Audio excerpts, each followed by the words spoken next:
Bom dia, como é que você está? Deixa eu te falar algo. Nós temos hoje um poder na nossa mão que é termos as redes sociais, termos os dispositivos, termos todos os recursos tecnológicos que nos potencializam para ter uma vida melhor, para chegar mais fácil nos lugares, para termos acesso a promoções, facilitações de informação. Mas da mesma forma que isso tudo nos liberou, nos ajudou, isso também nos aprisiona. Exatamente. É interessante isso que eu sou terapeuta de casal e família. E na terapia de casal, a gente diz que tudo que uniu o casal geralmente é o que fez o casal separar. Como é isso, Hernani? Ele é muito simpático, uma pessoa agradabilíssima, uma pessoa que, ok, você se apaixonou por ele e achou que essa agradabilidade, essa emancipação, essa expansão do sujeito era pra você ou pra ela, tá, gente? Quando eu falo, tô falando num contexto geral. É como eu sou no feminino, é mais fácil pra mim falar no masculino, ok?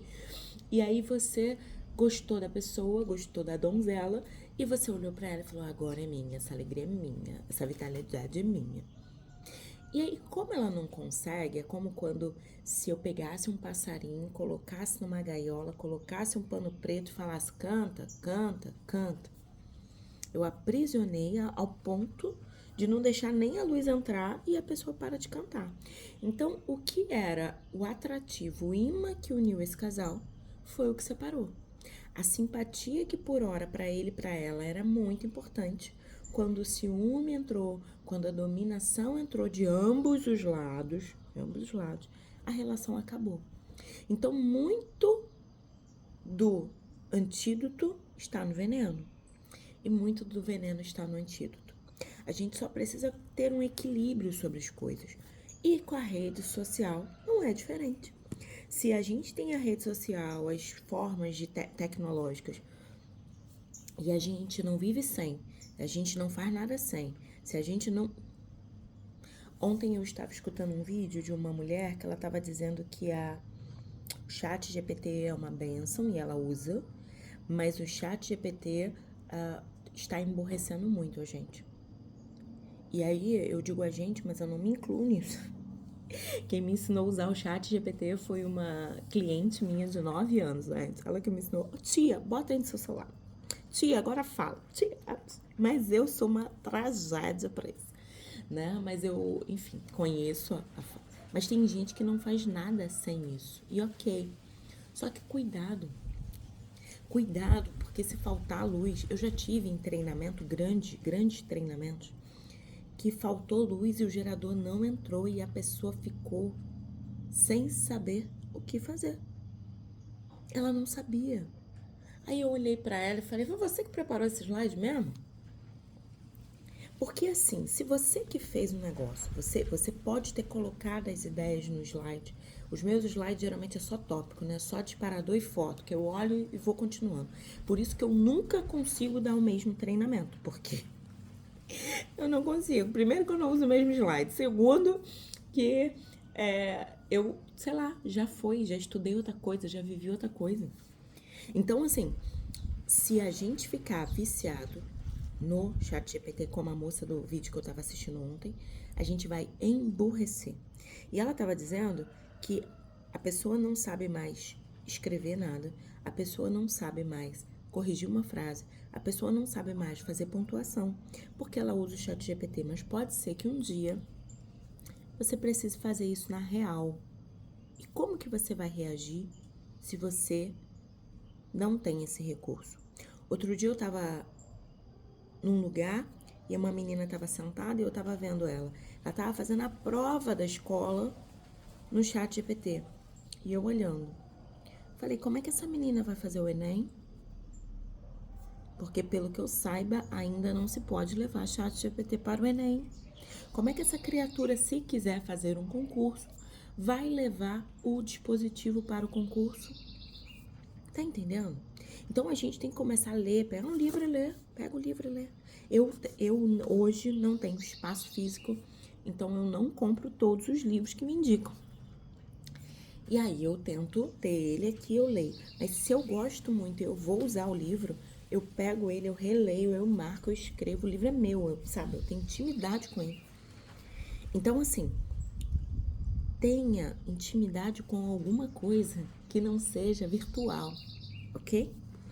A esfera da virtualidade emancipou o psiquismo humano para pensar, criar, construir, mas também o aprisionou. Tem um filme que eu acho muito interessante, eu vou colocar ele aqui, que ele conta a história de um homem que ele era viciado em tecnologias, né? E ele tem uma crise conjugal por causa disso. E ele vai para uma terapia. E nessa terapia, a terapeuta propõe que eles fiquem sem rede social, que eles fiquem sem o dispositivo. Aí um deles, que não é o marido o principal, fala assim, mas o que eu vou fazer? Aí ela foi e falou assim, toma aqui um livro para você. Para que serve? Para você ler? Ai, mas é entediante. A gente precisa também fazer o que é entediante, senão a gente vai ficar sendo consumidor passivo daquilo que a gente nem sabe se é pra gente, ok? Como não temos a realidade do objetivo pensado, podemos fazer diagnósticos completos errados sobre ele. Podemos diminuir ou minimizar, ou até aumentar ou maximizar o valor das pessoas. Podemos fazer análises, observações, julgamentos distorcidos.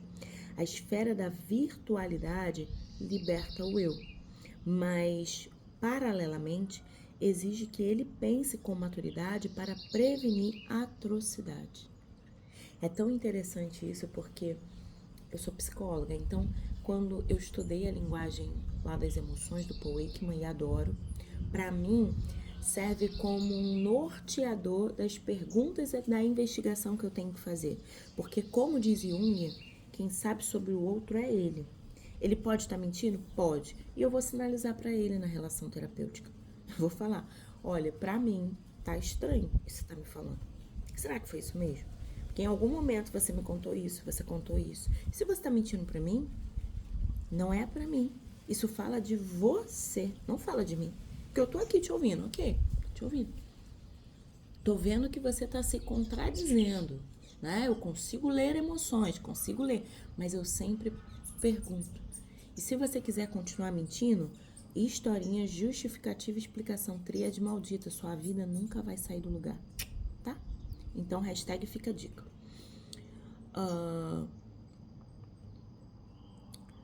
O eu desenvolve múltiplas habilidades. O pensamento consciente, embora não atinja a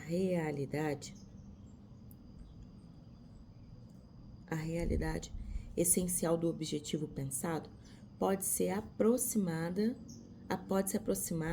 dele se o eu desenvolver múltiplas habilidades, como raciocinar multifocalmente, expandir o pensamento intuitivo e abstrato, refinar os pensamentos antidialéticos, aprender a pensar antes de reagir. Deixa eu te fazer só uma pausa. Se você está numa relação e você perceber que a pessoa está mentindo para você, você fica lá se você quiser. Você não precisa ficar lá brigando, nem convencendo de que a pessoa pode falar a verdade. Tá entendendo? Ó, a hashtag fica a dica, foi só uma pausa. Porque se eu me conheço mais, eu vou entender, essa pessoa tá mentindo. Eu não preciso ficar na mentira, eu não quero. Não é sobre ela, é sobre mim. Entendeu? Se essa pessoa, ela quer viver nesse lugar, ok. Você só vai viver nesse lugar com essa pessoa se você disser sim pra ela. Se você disser sim, se você disser não, tá? Então, você precisa desenvolver múltiplas habilidades, raciocínio multifocal, pensamento intuitivo e abstrato, refinar pensamentos dialéticos, aprender a pensar antes de reagir. Habilidade que você precisa desenvolver. Mas o outro tem que melhorar. Não, seja a mudança que você quer ver no mundo, ok? Um psiquiatra, um psicólogo jamais tocará ou aprimorará a essência intrínseca dos ataques de pânico de um paciente. A dor, a ansiedade, a angústia desse paciente não se transfere pelo ar. não se comunicam pela sonoridade, nem se transportam pelos pensamentos dialéticos ou antidialéticos. O que transfere é um sistema de código que tenta definir, conceituar, caracterizar o ataque de pânico, seus sintomas e causas que financiam seu pavor diante das expectativas da morte, mas nunca sua realidade intrínseca. Ambos, terapeuta e paciente, estão em um mundo paralelo que se comunicam virtualmente, mas não essencialmente. Olha aqui, outro dia eu falei com uma amiga, nem foi uma cliente. Eu trabalhei no hospital cardiológico e eu vi as pessoas indo para a emergência cardiológica achando que estavam infartando e na verdade era pânico, ansiedade. E aí, quando eu tive aquela sensação de morte, meu check-up estava em dia, eu tinha acabado de fazer eco, mapa, Holter, teste ergométrico, eletro, eu tinha feito todos os exames cardiológicos. Então, eu sabia que não era algo daquela espécie, daquela origem. Falei, gente, eu acho que é aquilo. Não conhecia, né? Mas tinha visto, o povo é aquilo. Meu Deus, por que eu tô ansiosa? Vou pra terapia, vou intensificar a terapia. Pedi uma terapia extra e fui falar, olha, eu tô assim, assim, assim. Não tô bem. Isso antes de eu ser psicanalista, depois psicóloga, tá, gente? E aí eu falei, uau, peraí. E aí fui trabalhar, fui aprender, fui trabalhar meditação, fui trabalhar mindfulness, fui trabalhar terapia, ok.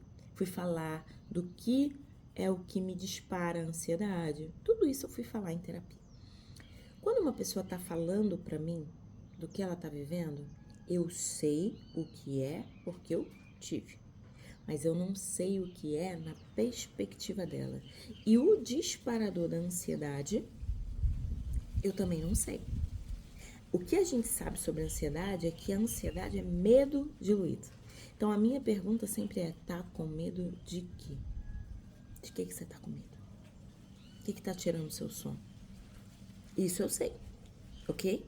Até porque depois de ter, eu estudei, eu fui, vivi a vida e eu vivo disso hoje, então eu tenho que saber, né? DSM em dia. Agora, saber a experiência daquela pessoa, só ela pode falar. Essa pessoa, ela vai abrir os lábios dela, ela vai compartilhar, mas às vezes ela não sabe compartilhar a experiência sentida. Ela não sabe ainda simbolizar, falar sobre. E a gente tem que ter paciência. Mas isso não significa que ela só vai ser curada quando ela conseguir simbolizar. Às vezes ela não vai conseguir, mas ela vai se curar. Por quê, Irlane? Porque se ela aprender a pensar de forma mais ampla, se ela aprender habilidades sociais, se ela aprender a parar de reagir a tudo como se fosse contra ela, a vida dela vai ser mais leve e logo ela desenvolveu habilidades que promovem a cura dela. Ilânia, pode ser que lá na frente ela tenha outra situação? Enquanto ela estiver viva, sim. Porque a vida é como se fosse meta de banco.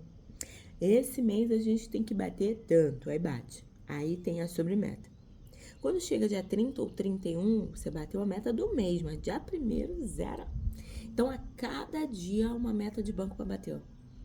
Cada dia a gente tem uma meta. Irlane, eu então vou disputar com as pessoas? Não estamos falando disso. A gente está falando que cada dia a gente vai ter que beber água, a gente vai ter que ir no banheiro, a gente vai ter que se alimentar, a gente vai ter que fazer atividade física, a gente vai ter que melhorar as nossas relações, a gente vai ter que ampliar o nosso repertório. Todo dia vai exigir da gente isso. Então, se abra para ser melhor todos os dias. Seja 1% melhor todos os dias. Ao final de 365 dias, um ano, você será 365% melhor. Então, jamais desista de você. Beijo grande e até amanhã.